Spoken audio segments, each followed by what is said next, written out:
Oke, ini adalah contoh soal yang nomor 3 tadi. Di sini disebutkan ada sebuah sistem katrol di mana ada satu katrol bermasa 2 kg yang di salah satu ujungnya digantungkan dengan beban 3 kg dan yang satu lagi digantung dengan beban 1 kg. Mula-mula bendanya ditahan kemudian dilepas. Artinya nanti ketika dilepas benda ini akan bergerak dan katrol ini akan berputar. Kalau kita lihat dari bendanya, massa bendanya itu kan lebih berat yang 3 kg. Berarti dia akan berputarnya berlawanan arah jarum jam ke sini kan. Nah, itu dulu, itu jadi catatan kita yang pertama. Nah, untuk mendapatkan nilai percepatan, salah satu caranya kita bisa menggunakan metode substitusi. Nah, jadi kita dapatkan dulu beberapa persamaan dari setiap bendanya. Jadi kita tinjau benda per benda. Misalnya kita tinjau benda satu dulu, si benda yang 3 kg. Kita tulis di sini benda 1, yaitu yang 3 kg. Nah, 3 kg. Karena benda 3 ini bergeraknya itu, gerak itu kan ada dua kemungkinan, ada dua macam, bergerak translasi atau rotasi. Nah, benda 3 kg ini kan dia bergeraknya translasi aja, bukan rotasi. Jadi kita gunakan persamaan hukum Newton yang kedua, yaitu sigma F sama dengan massa bendanya dikalikan percepatannya. Nah, ada berapa buah gaya yang bekerja pada benda 3? Itu kan ada berapa? Ada dua lah. Yang pertama adalah gaya beratnya sendiri, yaitu 3 kg dikali percepatan gravitasi. Kita anggap di sini 10 meter per sekon kuadrat. Kemudian yang kedua adalah gaya tegangan tali ini. Nah, ini kita tulis misalnya T1. Nah, maka resultan gaya yang bekerja pada benda satu itu ada dua gaya ini. Nah, sekarang kita lihat gerak ini, gerak si benda ini dia akan arahnya ke bawah. Nah, gaya yang arahnya sama dengan arah percepatannya, yaitu yang arah ke bawah juga, adalah gaya berat. Maka yang tandanya positif itu bisa kita taruh yang gaya berat. Jadi kita tulisnya di sini W1 aja biar membedakan dengan benda 2 nanti. Nah, yang T1 kan arahnya berlawanan dengan W1 nih. Berarti kalau W1-nya tadi kita tandai sebagai positif, T1-nya adalah negatif lah. Nah, kenapa tadi W1-nya positif? Kenapa bukan T-nya? Itu karena gaya berat ini arahnya sama dengan arah pergerakan benda, sama dengan arah percepatannya, gitu kan. Nah, jadi W1 dikurang T1 sama dengan M dikali A. M1 lah, di sini M1 dikali A. Oke. W1-nya berarti kita masukkan nilainya langsung lah, 3 dikali 10. Maksudnya ini masanya dikali percepatan gravitasi, 3 kg dikali 10 meter per sekon kuadrat. Dikurang T1-nya kan kita belum tahu nilainya, jadi tetap tulis T1 aja. Sama dengan massa benda 1 diketahui 3 kg dikalikan percepatannya. Nah, sampai sini kalau kita lanjutkan berarti ini jadi 30 dikurang T1 sama dengan 3A kan. Nah, ini nanti kita akan dapatkan persamaan T1. Kalau T1-nya kita pindah ke kanan, maka yang mulanya negatif kan jadi positif. Jadi T1 sama dengan di kiri sudah ada 30. Kemudian 3A-nya kita pindah ke ruas kiri. Yang tadinya 3A, 3 kali A kan nih. 3 kali A-nya ini nilainya positif, ketika pindah ruas jadi negatif. 3A. Nah, gitu dia. Berarti kita sudah dapat sebuah persamaan.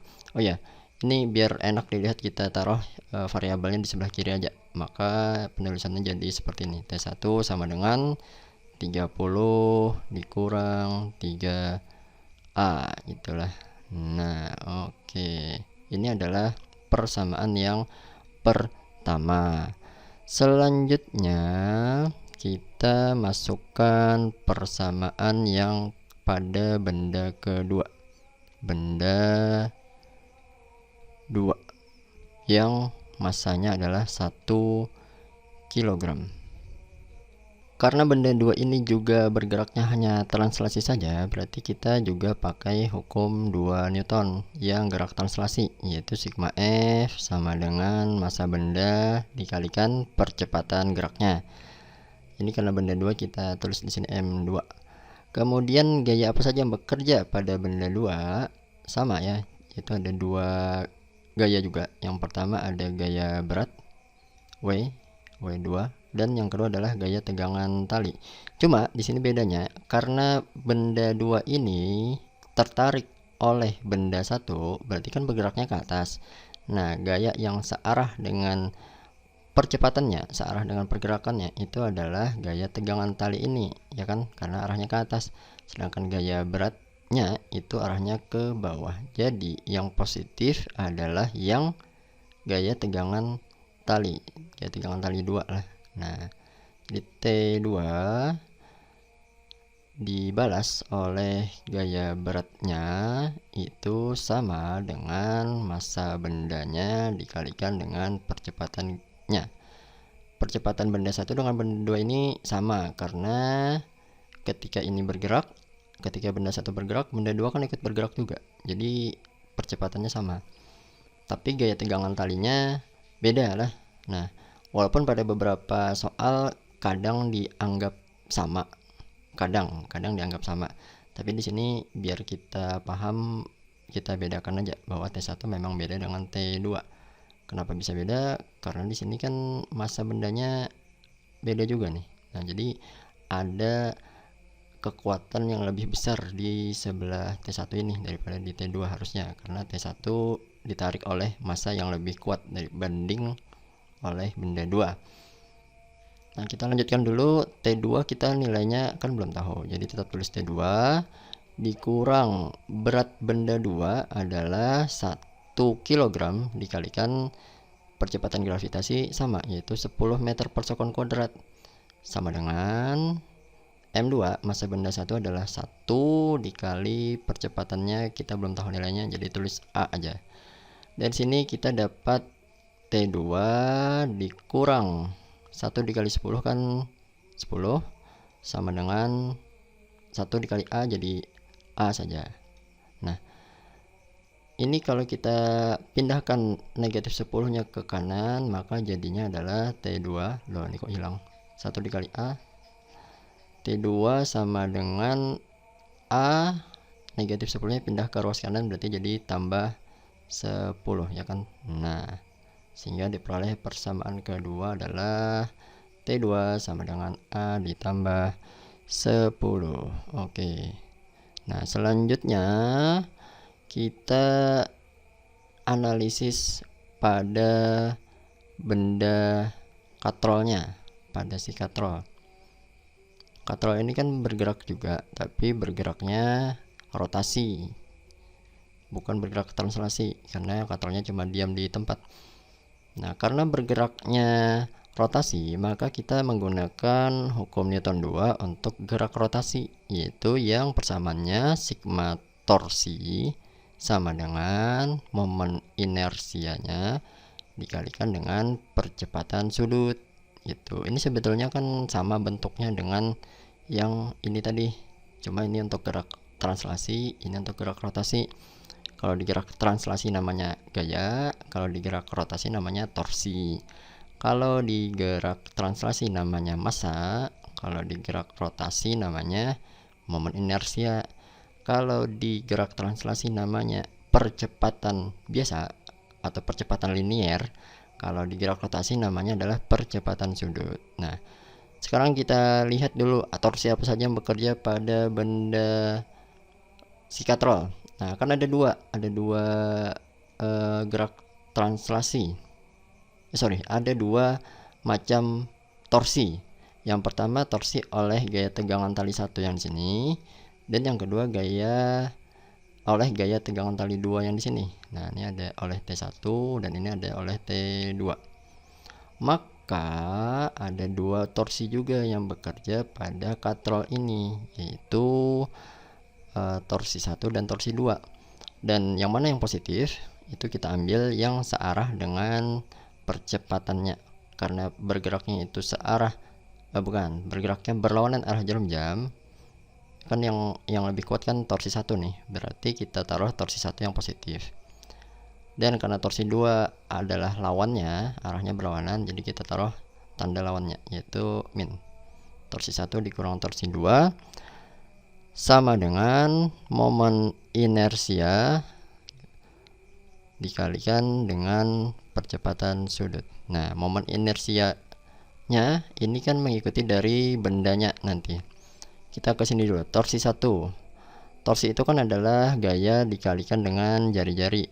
Nah, torsi 1 itu dipengaruhi oleh gaya tegangan tali 1. Jadi kita tulisnya T1 dikalikan dengan jari-jari katrol dikurang gaya tegangan tali 2 dikalikan dengan jari-jari katrolnya sama dengan momen inersia bendanya.